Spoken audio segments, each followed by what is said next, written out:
All right, we start with breaking news at the top of this hour. It's a massive breakthrough, viewers. The centre has almost finalized a peace deal with the United Liberation Front of Hope, that is ULFA, and the pact is likely to be signed on the 29th of December. This is being seen as a major success for the Modi-led central government now in resolving the decades-old problem of insurgency in the northeast. And these are exclusive details that we are now putting out right now on your screens. Within this week, 29th of December is the date that we are getting to know, as per our sources, that this historic accord will be signed. It's a big success as far as the central government is concerned, viewers. And what we are getting to know in the latest of the leads is that this will be signed in the national capital.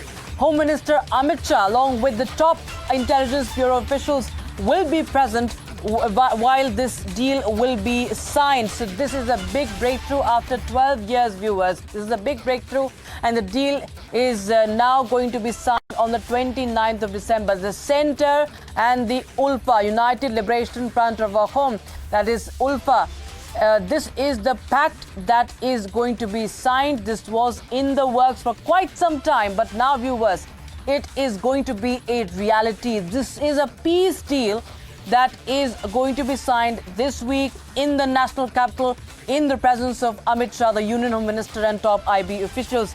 So this is the big update we're getting in right now, and those are the latest, some more updates also that we are getting in right now. My colleague Aniruddha is joining us live from Guwahati to get us more on this. Aniruddha, indeed, this is a big update that we are getting. There have been talks going on for quite some time, but right now this is coming in after 12 years. 29th is the date. End of this year, what was promised by Chief Minister Himanta Biswa Sarma as well. This is going to be happening in the national capital. Please tell us the importance of this and the latest lead that you're picking up.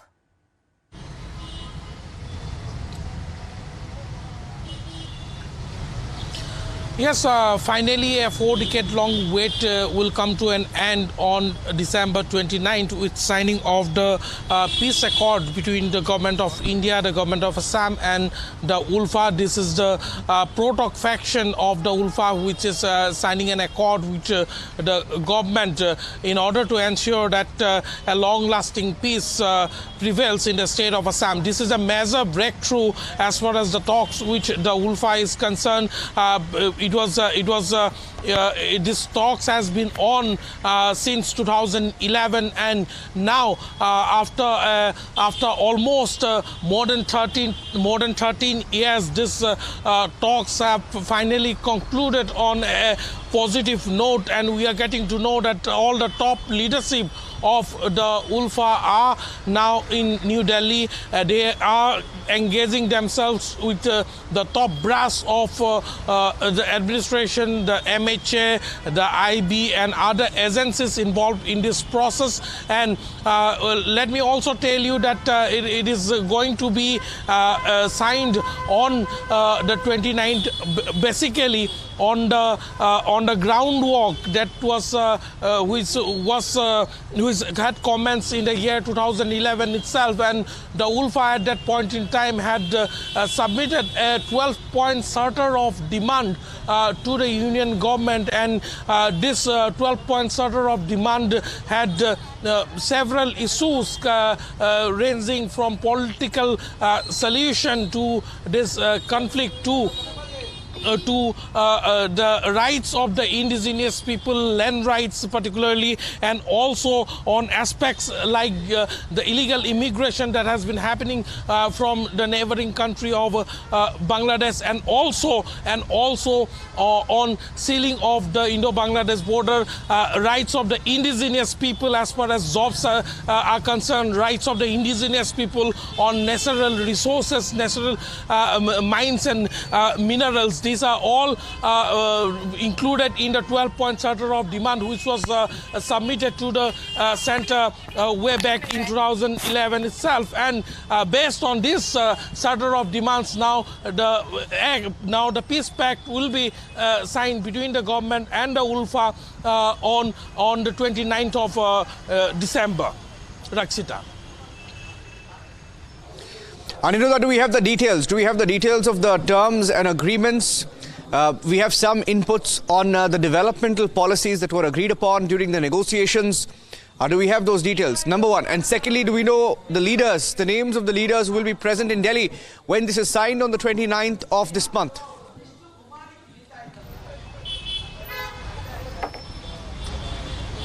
Yes, top leaders of the ULFA like Aravinda Raskwa, Anup Setia, Sasadar Chaudhary, who is also the Foreign Secretary. Aravinda Raskwa is the chairman of the ULFA.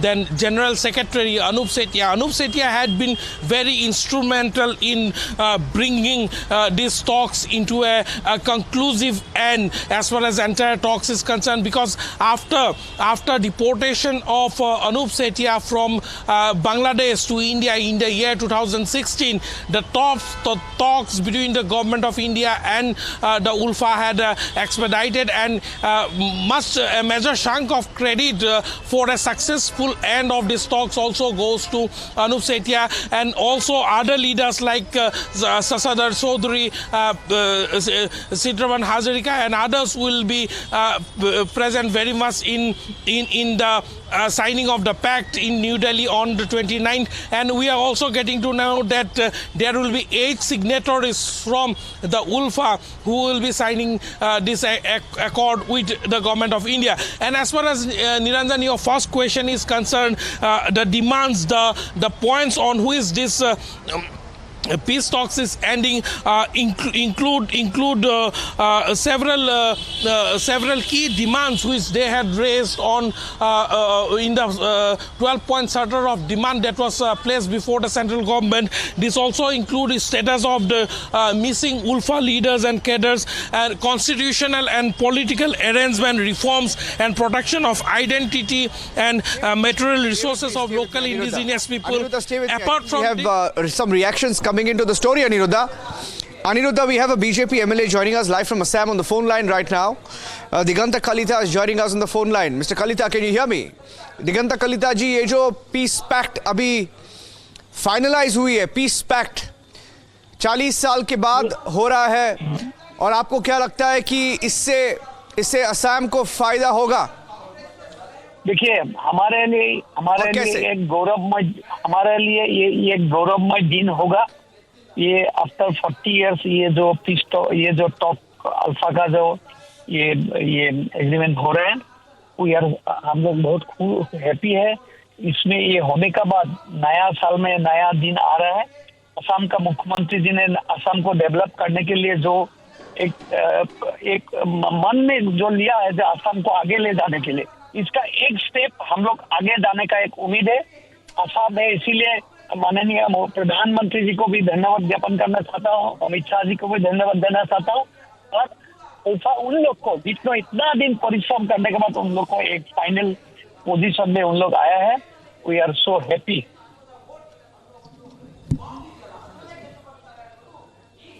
Okay, Digant Kalita ji, छोटा सा प्रश्न है, ये कितना साल का ये जो आपका परिश्रम लगे हुए थे, सरकार पूरी वहाँ पे आपका कोशिश था कि ये जो पीस पैक्ट साइन करना था वो फाइनली हो रहा है 2 दिन में। कौन कौन इसमें शामिल थे, और आपका उद्देश्य क्या है सरकार का? असम में जो सरकार है उसका उद्देश्य क्या देना चाहते हैं आप लोगों को इस पीस पैक्ट के दौरान? हमारा मुख्यमंत्री डॉक्टर हिमंत विश्व शर्मा जी का असम को आगे ले जाने के लिए जो कोशिश रहना चाहिए, किसी का साथ अल्फा का साथ पीस टॉक, और जितना यहाँ मतलब संगठन था एनसी हिल्स में हो या डिमा हासा में हो, सबको एक स्ट्रीमलाइन पे लाने के लिए मुख्यमंत्री जी ने बहुत दिन से कोशिश कर रहा था। अब देखिए, अभी जितना हमारा ये सब एरिया था उसमें धीरे धीरे एक शांति का वातावरण आ रहा है। इसका मतलब यही है, देश में शांति है, असम में शांति है, और ऐसे जब शांति होगा तब डेफिनेटली प्रगति होगा। बाहर से आदमी आएगा यहाँ इन्वेस्ट करने के लिए। एक जमाना था असम मतलब जंगल था, अभी असम मतलब डेवलपमेंट। यही एक नया दिशा लग रहा है, और उम्मीद है हम लोग बीजेपी सरकार ने इसको लेके हम लोग आगे बढ़ेगा, और नया जो यूथ लोग है, नया जो कमिंग जो हमारा आइकॉन है, इन लोग को बड़ा एक एक मैसेज आएगा जो असम में अभी वो आगे असम नहीं है, अभी नया असम बन के भारत के साथ जोड़ने का एक सप्ताह हमारा मुख्यमंत्री डॉक्टर हिमंत बिश्व शर्मा जी ने किया है। वो हम लोग बहुत हैप्पी है। देखिए जब तक ये एग्रीमेंट नहीं हो जाता है हम लोग कुछ नहीं बोल सकते, लेकिन कोशिश जारी है जो एक फाइनल स्टेप में आ गया और we are so happy.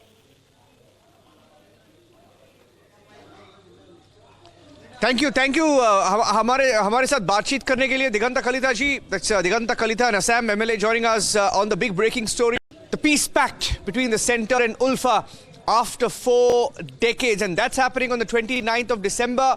Home Minister Amit Shah, Assam Chief Minister Himanta Biswa Sarma expected to be a part of that historic signing ceremony in the national capital. And moving on to another big story, an exclusive story on This Is Exclusive this evening. It's the story of Sukesh Chandrasekhar, a con man accused of laundering over 200 crore rupees. Over 200 crore rupees. And this con man has not just conned several people, he continues to con the system from within the jail. Republic TV has accessed his WhatsApp messages to Jacqueline Fernandez. It appears that Sukesh Chandrasekhar continues to text, WhatsApp Jacqueline Fernandez, the actress, even now from within the jail. So perhaps you can get anything for a price in Tihar jail, because it's not the first time that he's texted. He had a special treatment given to him, a special, almost like a 5-star suite handed to him in Tihar. And it now appears that he continued to not just text Jacqueline Fernandez, spamming her, harassing her, and all of this is what she has said in court now. Republic TV has accessed some of those WhatsApp messages. In fact, I read some of those messages. Piyush, I read some of those messages. She wants her name to be quashed as an accused in this particular case. But he continues to spam her. He continues to, tell her or convince her, or at least put out the story that he's with her and he supports her, etc., and that he will leave jail soon and be reunited with her. We don't want to put out some excerpts of those chats that we have accessed, but intriguing, isn't it, that you can get access to a phone inside Tihar and continue to WhatsApp, despite being caught for getting 5-star treatment in jail, Piyush. So yes, good evening, Niranjan, and good evening to all our viewers who are viewing us at the moment. And you rightly pointed out, Niranjan, that how easy it is for this conman known as Sukesh Chandrasekhar to con the system, and how easy it is for a price that he's been able to get the phone, and from that phone he's harassing a person who is there in the public eye. Now, let me just tell you that these WhatsApp messages that have been accessed by us also, and we have just given the excerpts because we understand and we respect the privacy, because definitely some of the messages that have been said by Sukesh to Jacqueline is definitely not worth giving in the public platform. Having said that, you can definitely understand from the messages that have been sent by Sukesh Chandrasekhar to Jacqueline Fernandez that he is trying to play mind games with Jacqueline Fernandez, and he in a way is trying to emotionally blackmail Jacqueline Fernandez of how she should definitely have trusted him. Now, it is important to note that Jacqueline Fernandez has been also probed not only by the Enforcement Directorate but also by the Economic Offences Wing of Delhi Police.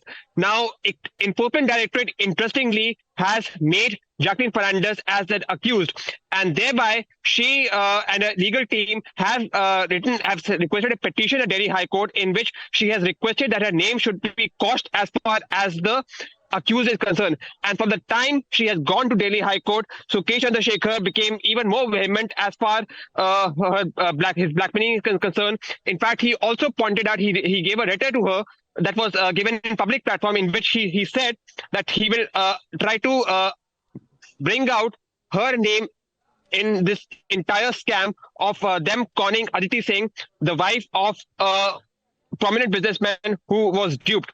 So definitely you can understand that how Sukesh Chandrasekhar, sitting within the complexes of jail, is trying to play with the system, how he's been able to get the phone, and how in the phone which is being accessed and the WhatsApp messages which he was sending from January onward, he was trying to emotionally blackmail a Bollywood personality, and he was trying to play mind games with her. In fact, several times before, when he has been brought to court, the public has also confronted him that why he's doing such kind of things, to which he never has an answer.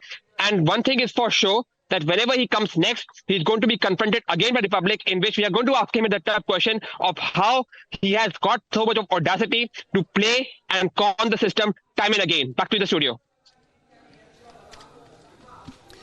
You know, Piyush, one shot. I'll ask you a question. You can be brief in your response. But is there no accountability from the Tihar jail?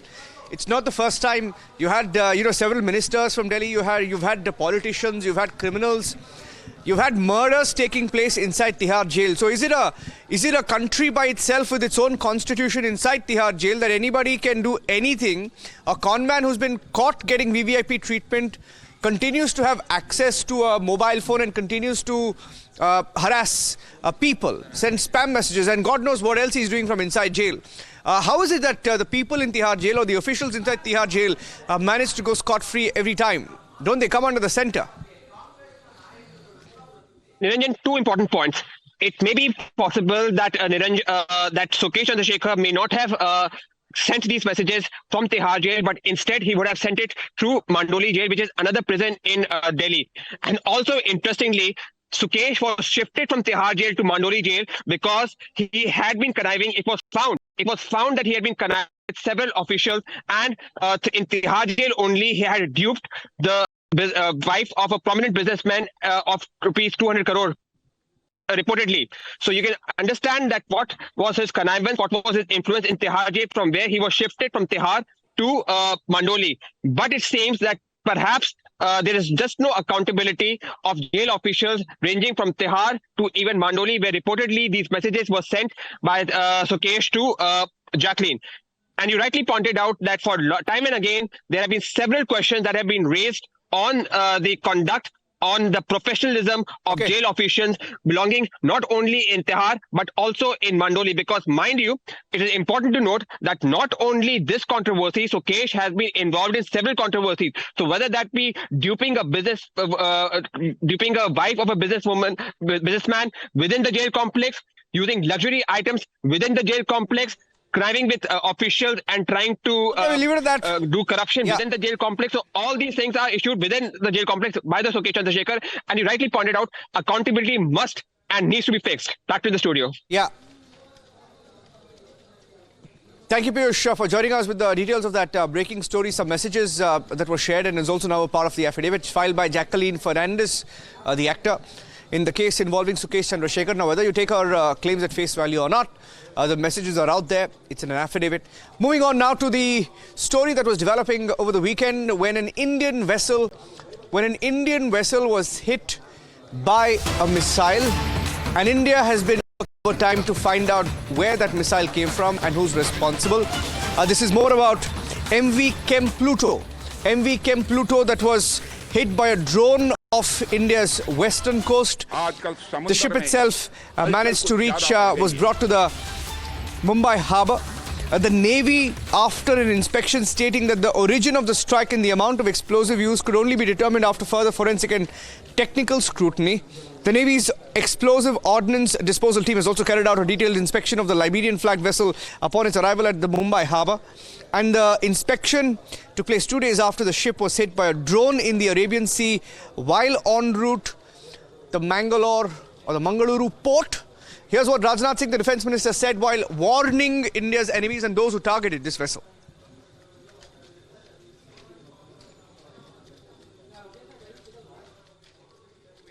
आजकल समुद्र में हलचल कुछ ज्यादा बढ़ गई है। भारत की बढ़ती आर्थिक और सामरिक ताकत ने कुछ ताकतों को ईर्ष्या और द्वेष से भर दिया है।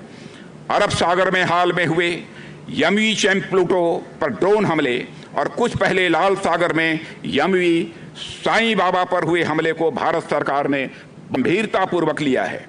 भारतीय नौसेना ने समुद्र की निगरानी बढ़ा दी है। जिन्होंने भी इस हमले को अंजाम दिया है उन्हें हम सागर तल से भी ढूंढ निकालेंगे और उनके खिलाफ कठोर कार्रवाई की जाएगी। मैं यह आपको आश्वस्त करना चाहता हूं। साथियों, भारत पूरे इंडियन ओशन रीजन में नेट सिक्योरिटी प्रोवाइडर की भूमिका में है। हम सुनिश्चित करेंगे कि इस इलाके में होने वाले समुद्री व्यापार सागर से उठकर आसमान की बुलंदियों तक पहुंचे। इसके लिए हम मित्र देशों के साथ मिलकर सी लेन्स को मैरीटाइम कॉमर्स के लिए सेफ और सिक्योर बनाए रखेंगे। आजकल Check. We have General Sanjay Soy, who's joining us on the phone line, defense expert. General Soy, when you look at this particular attack on the vessel, who are the suspects? Prima facie, when you look at this particular missile attack, it was a drone attack, a drone missile, and how do you think India is approaching this particular issue? Of course, we heard the defense minister and his strong message, but how do you see India reacting to this diplomatically and militarily? In fact, I would like to say here that in last couple of months we have seen number of drone attacks in Red Sea. But this is the first time probably attack has taken place in Arabian Sea, and that too so close to Indian shores, just about 220 nautical miles, just out of exclusive economic zone. So it is a matter of concern for us because who has done this? It is a million-dollar question. As per the initial inspection, it points out to a drone attack. Now, if you see from Yemen, it is almost 1,700 meters. From the Iran also, from Yemen carrying out a drone attack on a ship, it's I think out of question. So one has to analyze how this drone attack has carried out. Has somebody taken some shelter in some island or somewhere, or is there someone else involved which is using some non-state actors to carry out the attack on the interest of India? Because Arabian Sea is India is responsible for the security, and we are quite capable. India has already deployed 3 more warships in the area, and we will ensure the security is there. But we need to find out who is behind this, because America is saying Iran is behind this, but I feel that this somebody else, I don't want to name till the total investigations are completed, but there could be a home, somebody with trying to harm the interest of India. Could be one player who could do this. Thank you for joining us, General Sanjay Soy. India keeping a close watch, investigating the attack on the vessel.